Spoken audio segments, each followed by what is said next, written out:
Kapan pasien gagal ginjal harus membatasi konsumsi air minum atau cairan? Ayo kita bahas, tapi sebelum itu wajib untuk konsultasi dulu supaya tepat penanganan dan juga solusinya. Buat Bapak Ibu yang mau konsultasi sama saya, silakan pencet tombol plus yang ada di sini agar nanti komunikasi kita nggak dibatasi dan saya bisa membalas pesan dari Bapak Ibu.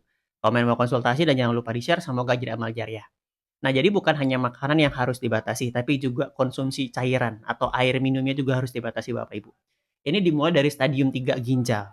Ya, ini sudah pernah saya bahas juga di video-video saya sebelumnya. Nah, untuk besarannya, berapa yang harus dibatasi itu tergantung dari kondisi Bapak Ibu. Jadi silakan konsultasi ke dokter yang berkaitan. Oke, karena ini berbeda-beda. Saya pernah mendampingi pasien ginjal stadium 3 ada yang sudah dibatasi, juga ada stadium 4 itu belum dibatasi. Jadi berbeda-beda setiap orang kondisinya.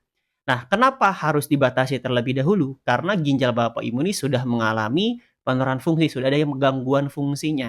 Kalau misalkan Bapak Ibu konsumsi air putihnya juga nggak dibatasi, itu bisa munculnya bengkak pada wajah Bapak Ibu, badan dan juga kaki dan juga pergelangan. Ini bisa muncul bengkak karena dia udah nggak bisa lagi seperti dalam kondisi ginjal normal. Makanya harus dibatasi Bapak Ibu sekalian. Nah, lalu bagaimana Pak caranya agar nilai fungsi ginjal ini kuat kembali? Ya, yang pertama Bapak Ibu, tangani ginjal itu tidak bisa setengah-setengah, harus menyeluruh.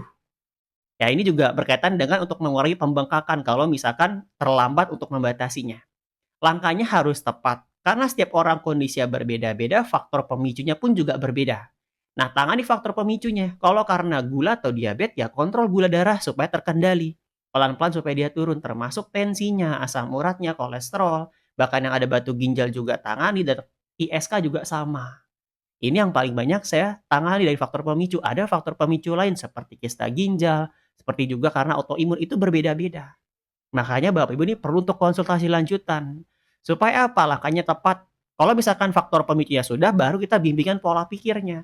Karena terkadang Bapak Ibu sudah melakukan pengobatan kemanapun, sudah melakukan terapi dan lain sebagainya, mengatur pola makan, karena pola pikirnya ini masih sering overthinking, stres, dan lain sebagainya, akhirnya tubuh Bapak Ibu dalam kondisi siaga. Dia melakukan hormon adrenalin, mengeluarkan hormon kortisol, yang ngebuat gula, tensi, asam urat, kolesterol akhirnya apa? Jadi naik. Dan ketika minum obat, obatnya ini nggak bekerja dengan maksimal karena faktor tadi stres. Makanya selalu saya katakan di VT-VT saya, bahkan di live saya juga, jadi kalau Bapak Ibu mau hadir live saya bisa pelajari nanti ya di live-live saya. Jadi, ketika Bapak Ibu stres, overthinking, yang bisa menyembuhkan hanya Bapak Ibu sekalian. Mau obat semahal apapun, bahkan dokter yang menangani Bapak Ibu nggak bisa, karena ini hanya Bapak Ibu yang bisa menangani.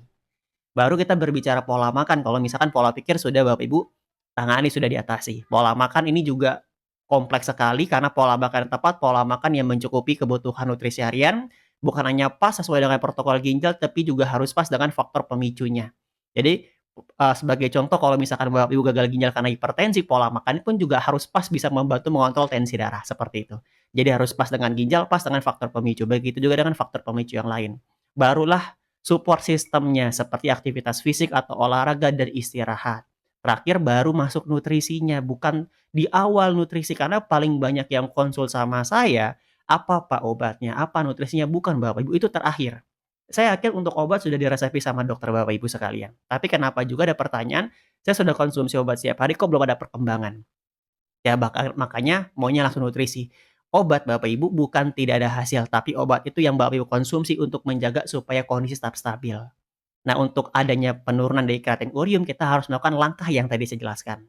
Baru terakhir setelah Bapak Ibu sudah paham langkahnya dari olahraga, istirahat, pola makan, lengkapi nutrisi karena begitu banyak pola makan yang harus dibatasi oleh pasien ginjal.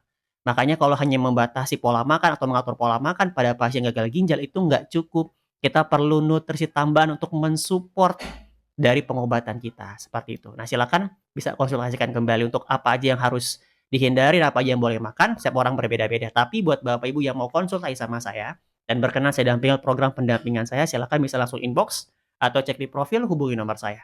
Terima kasih, kalau bermanfaat jangan lupa di-share.